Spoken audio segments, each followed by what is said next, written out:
Здравейте, приятели! Добре дошли в първото видео за 2024. Видеото нищо особено, просто имах една стара кафе машина Dolce Gusto, която протече и я бех сложил в мазето от доста време. Като я бех прибрал, си мислех, че ще има поне едно трансформаторче вътре медно, което да извадя.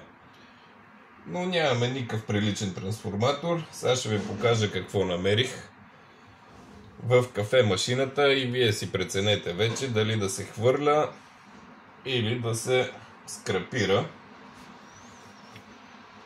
Не знам дали споменах, Dolce Gusto е машината.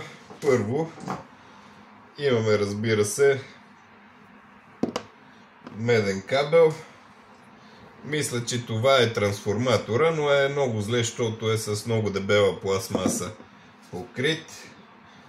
Това е помпата, която е алуминиева, но не знам дали ще я приемат, защото вътре сигурно има и там мед. Интересното, което намерих, сега ще обърна камерата да ви покажа. Като електроника нямаме нищо особено. Една платка с някакво малко чипче. Нищо особено като електроника. Това беше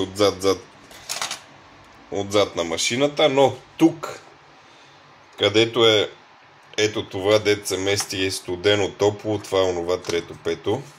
Разбира се, аз я щупих, защото не очаквах да излезе нещо.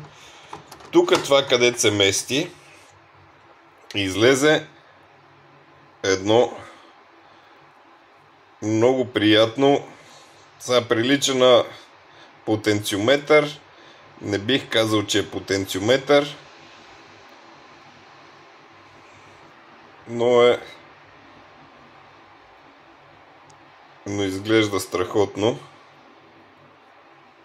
Хубава позлатена пластинка. Като това седи стационарно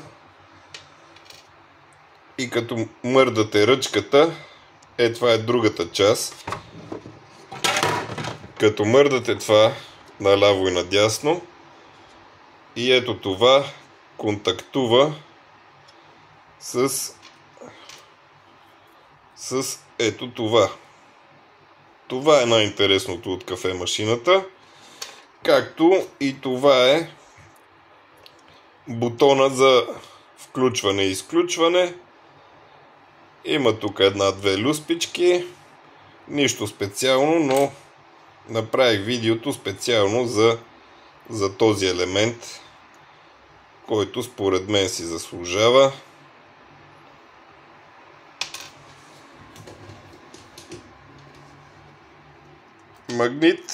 Магнит не го лови, което означава, че е много лесен за обработка, или е мед, или алуминий и така нататък. Надявам се видеото да ви се е сторило информативно. Трудно вече се намира материал, все по-редко ще стават видеята, защото ми трябва доста време да събера нещо интересно, за да не се повтаряме и така нататък. Ще се видим в следващото видео. Успех през новата година! Живи и здрави! До следващия епизод!